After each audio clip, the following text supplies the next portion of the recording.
Okay guys, we're doing it today. Today is the day to tell you my humble opinion about the newest release from MUGLER, Goddess Intense. I have the original version here and we're gonna compare. I'm gonna tell you all about it. I'm gonna tell you if it's worth buying or not, or which one to go with, and some usual comments of mine. You're gonna hear them too. So, hello, welcome back to my channel. If you're new here, welcome my dear. I'm Paulina, and please do not forget to subscribe to this channel, to my Instagram. Go ahead and check it out. Also, please don't forget to get into NAVITUS Parfum newsletter. This way you will be informed about my perfume launch and many others. You will be able to win my fragrance as well, and also you will be entering NAVITUS Parfum giveaway. So if that sounds interesting, let's go ahead and jump right in. And just so you know, you still have a massive discount code for NAVITUS Parfum at the moment, which is of course down below for you. So let's go ahead and get straight into the review. I did a haul in one last of my videos, and I did show you that I did indeed got the Intense from Goddess, from MUGLER, Goddess MUGLER Intense. Yeah, no, whatever.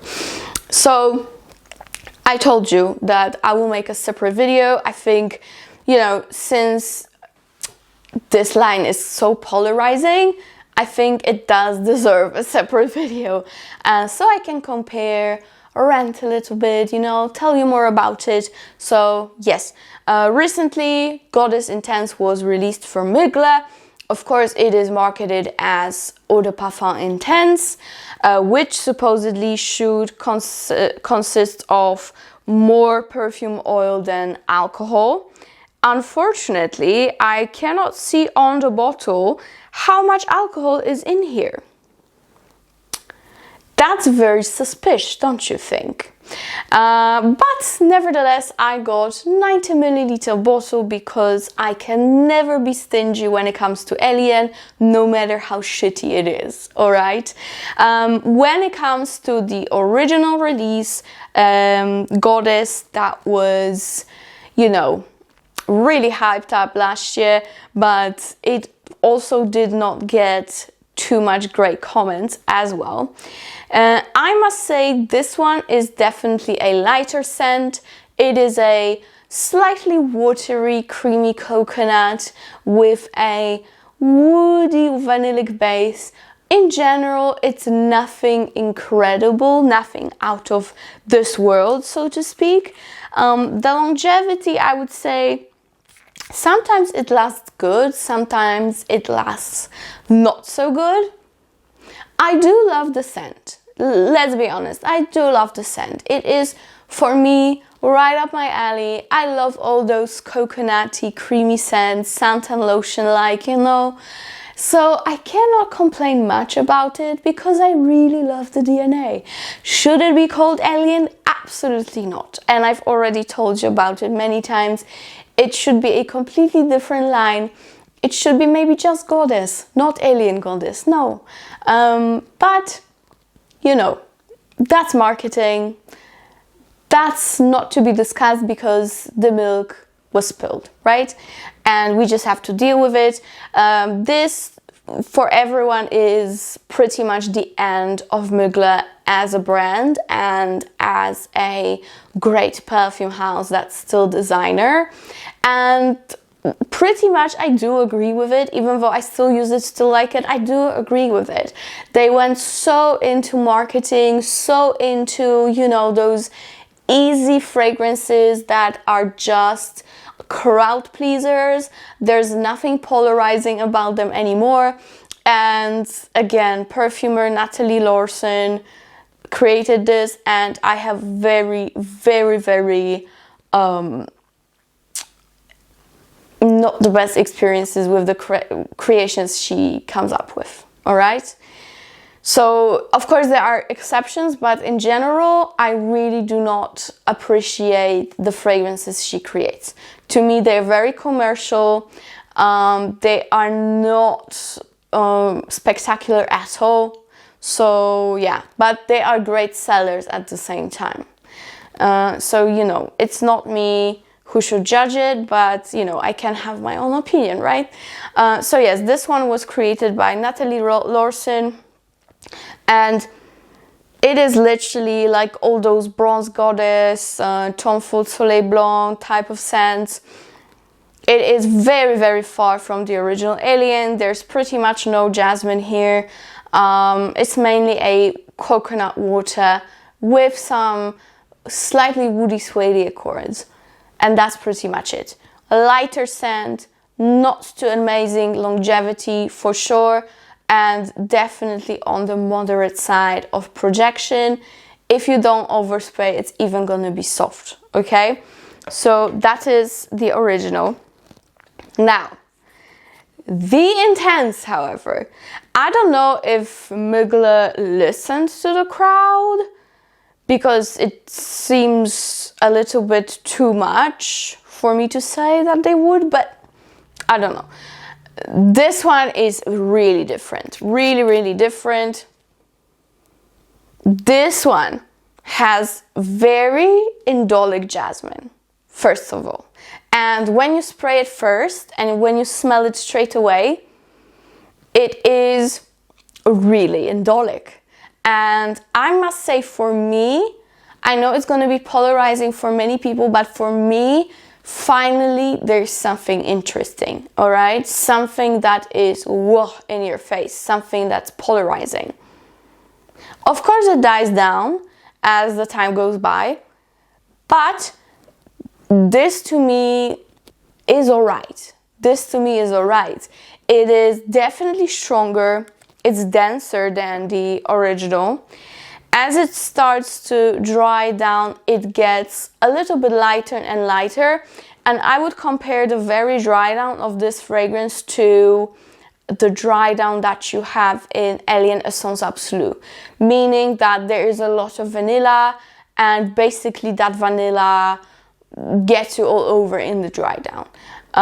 When it comes to the other notes that are, you know, visible in here, we still do have that coconut, but I think the main focus here is definitely on jasmine, which is not the easiest jasmine to begin with, all right? If you really smell and really put your nose to it, you will see that this jasmine, it is really oriental leaning, and I really like that. I'm here for it. It is something that I was missing in Mugler for a long time, and this is something that the original Goddess should have been. And maybe instead of that, make this the original Goddess, and Goddess should have been a summer flanker of Goddess. Do I make sense? I hope I do. I hope you get what I'm saying and my thought process. This should be basically the Alien Goddess that was released, and I think they would not get so much hate for it in the first place as they did with last year's release. So this one is definitely stronger. It's still sweet, but it gets sweeter and sweeter as it dries down. It's not as sweet in the beginning. I love jasmine in here. Many people say that it is way more close to the original Alien and the jasmine is the same. No, the jasmine is not the same. This is not Alien's jasmine here. This is a different type of jasmine. This is a very, as I said, indolic oriental jasmine, but not the same one that we have in original Alien. This jasmine is more on that Jasmin Rouge side from Tom Ford. If you know Jasmin Rouge, I'm sure you will recognize that jasmine. So I would say this is closer to that than the jasmine that's in original Alien. I hope I make sense, guys, still. So Goddess Intense, according to Fragrantica, is considered to be amber vanilla fragrance mainly. And we've got coconut, bergamot, we've got jasmine and jasmine tea. And then in the base notes, we've got vanilla, benzoin, and cashmere wood. And again, that vanilla is very, very prominent in the dry down. Surely you can detect some benzoin to it, and it does give you that ambery touch. And the coconut, I wouldn't say it's that visible in the top. I get more coconut as it starts to dry down. Whereas the original Goddess is considered to be vanilla powdery. It has coconut water and bergamot, it has jasmine and heliotrope, and then we have bourbon, vanilla, and cashmere. So again, both of them are very vanillic. They do get slightly closer to each other as they dry down, but again, I wouldn't say they're that close, you know. This one, to me, the intense version, is surely stronger. It's surely more dense, it projects a little bit more.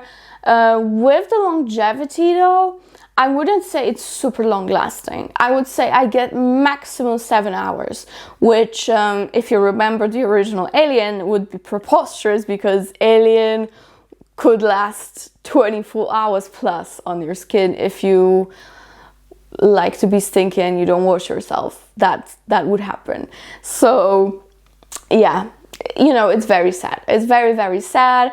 But what can we do with the Goddess? Again, sometimes I would get that 7 hour mark, but sometimes I wouldn't be able to smell it after a couple of hours. So I don't know, maybe it depends on the day, maybe it depends on my skin that day, because it all comes into play, of course. However, I wouldn't consider the original Alien Goddess a long-lasting fragrance. Alien Goddess Intense is maybe more long-lasting, but again, I had higher expectations when it comes to longevity. It's still decent. Maybe as it macerates in my house a little bit more, in a couple months time it will get better, because I noticed that with Alien Fusion, which I've had for a couple of years already, and it does last way better now than it used to right when I bought it. And it is the case with many fragrances actually. So I will give it a little bit more time. It's been with me for only a couple of days. I've been testing it very thoroughly, even though I probably should have let it sit on my shelf for a bit, but I just couldn't wait. This is a new release that definitely excited me, and the thing is that if you have one, you still definitely should try the other, because they are quite far away from each other. I even rhymed it. I'm a poet and I don't even know it. Yeah. Anyways, yeah, I don't know why I'm in such a funky mood today. I think that if you haven't bought Alien Goddess Original yet, just don't run to the store and sniff the intense version, because I think you might be way more happy about this one, and you will save your money not getting Goddess. However, if you do not really like Alien, the Alien, you know, the purple Alien, if you don't like Indolic Jasmine, I think you should definitely try the Goddess version, the old Goddess, because, you know, it's a beautiful, light, airy, coconutty scent that can be used every single day, especially in the summertime. It's gonna be really good. If you want something stronger and denser and surely more long-lasting, but not exceptional, I would still try Goddess. You know, for many people it might be a very long-lasting fragrance, because, you know, 7 hours, it's not bad, but, you know, let's remember how it was with Aliens in the first place. So to me, 7 hours is preposterous for something that's called intense, that came from Mugler as a brand. But these days, I think we will not get anything better from Mugler, and this is the last valuable sentence that I should end this video with, because I think this is the absolute truth. I don't think we will get anything better than Alien Goddess Intense from Mugler these days. So if you want some reminiscence of the old Mugler in terms of that, you know, indolic jasmine, something that's a little bit more polarizing, don't get me wrong, still very crowd pleasing, but a little bit more interesting. This is as good as it can get these days with Mugler, you know? So check it out. It's not a bad fragrance at all. If I were to choose, I would definitely go for the Intense, like hands down, hands down. Don't even, no. Surely I would go with the Intense, but since I have both, I will probably use both. You know, this one is a different vibe. This one is, you know, summer at the beach. If you have both, it is a perfect pairing for vacation, you know, if you're going away. Because the Goddess you will use when you are on the beach, when you're in the water, when you are at the beach bar sipping drinks, yeah, in the heat. And Alien Goddess Intense, you will have a great option for nights out and evenings and dinners, right? So yeah, this is a perfect combo to bring with you on vacation. But if I were to choose just one, it would be definitely the Intense one, like hands down. So yes, I hope I made sense in this video. I hope you enjoyed it. And this is my little review. So let me know which fragrances you would love me to compare in the next video. I plan to make some little tiny videos of short reviews. So yeah, let me know, and thank you for watching. I hope I helped, and see you in my next one. Bye!